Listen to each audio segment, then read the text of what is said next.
Yeah. We got London on the track. This is all God's doing, man, you can't plan it. But if the devil's in the details, then I'm satanic. People's kid, how we doing? It's your boy Kobe, back from another video, and as always, I hope you guys are having a blessed day. Thanks to all the positive feedback from the last few videos about the upcoming NBA draft, I decided to make one last video before the selections take place this Thursday. So for today's topic, I'm going to discuss 4 players who are a bit under the radar. Now, while these prospects are still projected to go between the middle and end of the first round, I believe they can all turn out to be some really great value picks. Really quick, I just want to show some love to the homie Mac for the great video idea. It was a fun topic to work with, it got me thinking, so shout out to you, Mac, for giving me this idea. If you guys have any video ideas, just let me know in the comments below, and who knows, maybe I'll make a video on it. But anyways, with all that being said, let's get right into my 4 sleepers for this year's draft.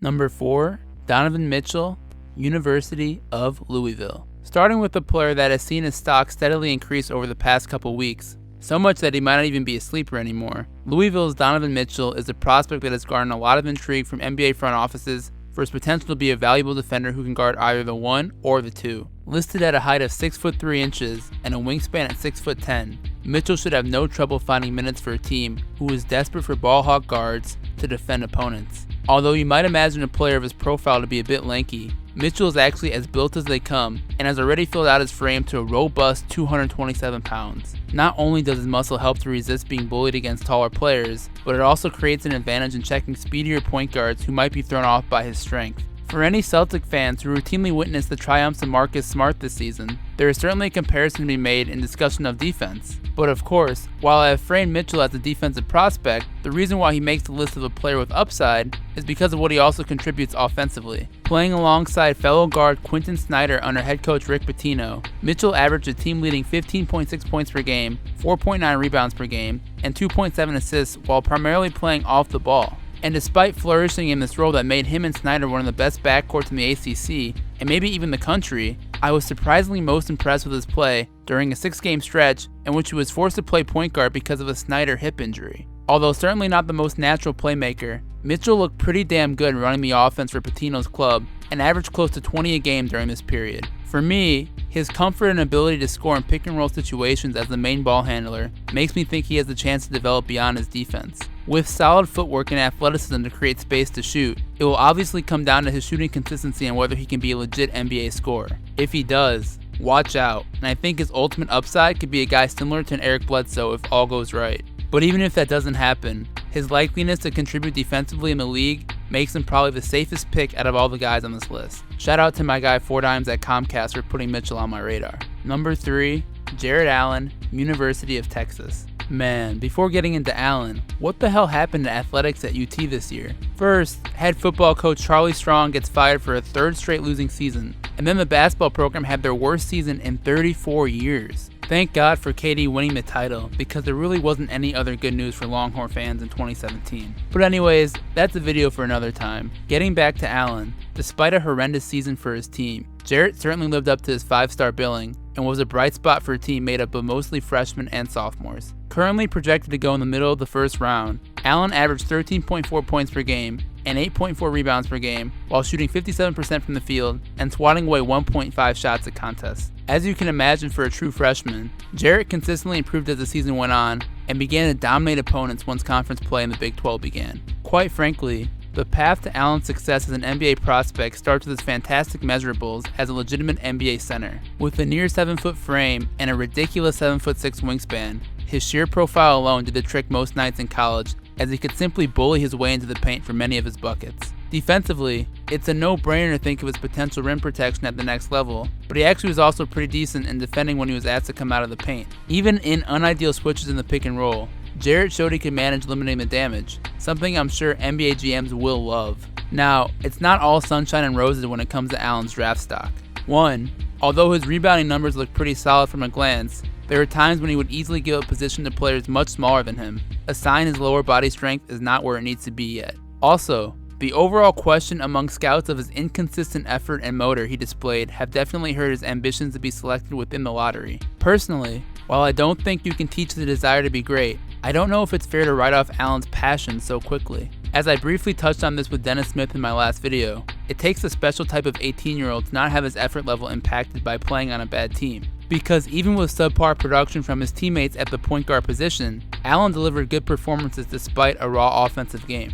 To me, I think Jarrett carries a lot of upside to fit the mold as a new breed NBA center. He is not going to do much with his back to the basket, but with a decent mid-range jumper in his bag of tricks, he could potentially mimic the look of fellow Texas alum Miles Turner, who has broke out himself over the past season thanks to his shot blocking and surprising shooting success. Although it's not a true apples-to-apples comparison, it is hard to debate the similar potential here coming into draft day. For that reason, I like Allen near the mid-teens as a value pick. Number 2, John Collins, Wake Forest University. So if the first two players represent prospects that have good upside and an okay floor, these next two guys are what we like to call boom or bust picks. But before I explain why I see Collins as a risky choice, let's talk about his season at Wake. Bar none, John Collins was the most productive player in college basketball this year. Not one of the most productive players, the most productive player, period. Averaging 19.2 points and 9.8 rebounds on a sexy 62% from the field, Collins was a walking statistic during his time on the floor for the Demon Deacons. By only logging 26.6 minutes a contest,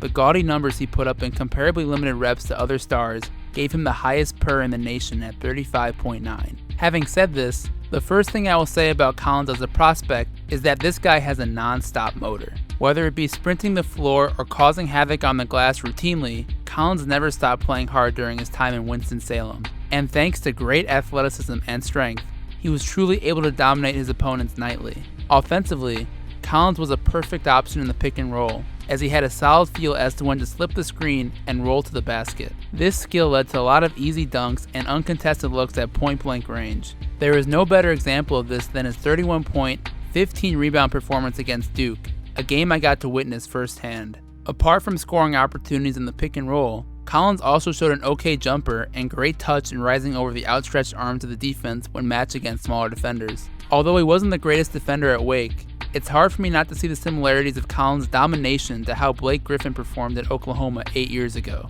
And while the upside of Griffin was obvious back then, the same question of will it translate fueled the skeptics of Blake's NBA potential.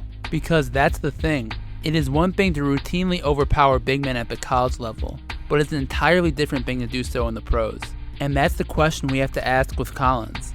On paper, despite weighing a little less, you can see that he compares pretty similarly to Griffin's profile with regard to height, wingspan, and vertical leap. Yet we won't know anything until we know whether he can not only handle the grind of matching up with NBA bigs night after night, but also if he'll be able to outmuscle them in the same way he found success at Wake Forest. That was the same baseline test for Blake, and he passed with flying colors. Unfortunately, from my perspective, I think Collins' frame might be a bit too loose to withstand the rigor as a true power forward. And to be fair to Griffin, he proved he has some of the best brute strength we've ever seen from a draft prospect, something very hard to replicate. But like I said, Collins definitely carries high upside, but he also carries high risk. For every undersized big man who flourishes in the NBA, there are about 10 playing in Europe somewhere. Sean May, I'm looking at you.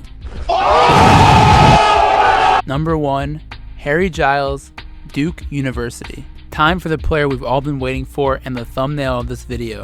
Without further ado, let's delve in the number 1 high school prospect from just a year ago in Harry Giles. To me, here's the player who represents the ultimate boomer bust prospect in the entire draft. As you guys who watched my last video on Dennis Smith know, Giles returned from an ACL tear this year to play a limited role for the Duke Blue Devils. The reason why I say he played a limited role is because Harry did not look anything like the top player in the nation. From what I personally witnessed this year, I saw that Giles is incredibly raw offensively with no real identity, still understanding basic defensive fundamentals in areas such as the pick and roll, and also that he actually looked kind of slow running the floor.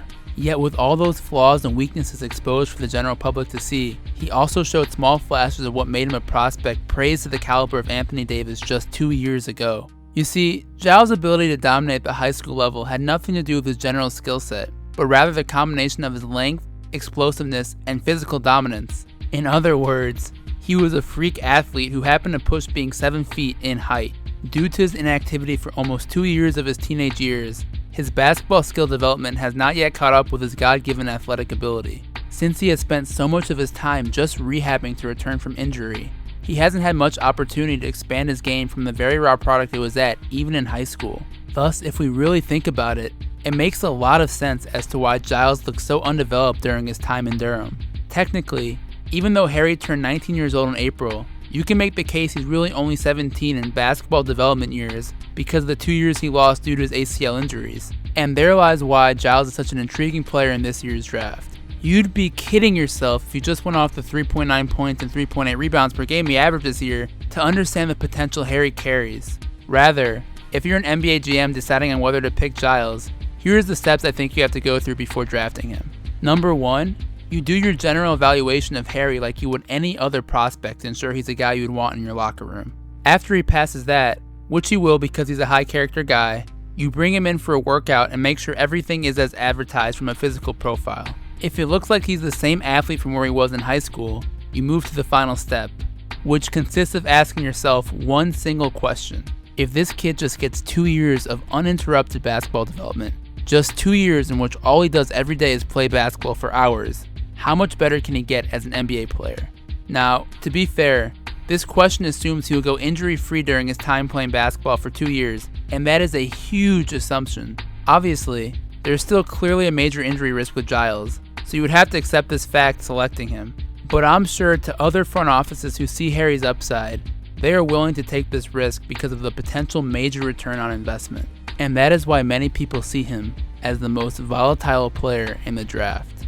If he can stay healthy and grow into his God-given physical abilities, I'm on the record as of now saying I expect massive improvements in the coming years. So much improvement that I could see him being the steal of the draft if we look back in hindsight. But again, it's a big if, and one that relies squarely on the health of Harry's knees. As the clock ticks towards the start of NBA draft day, some GMs will be trying to hit blackjack as if they're playing at MGM Grand. In regards to Giles, he could be the wild card that gets one lucky player 21.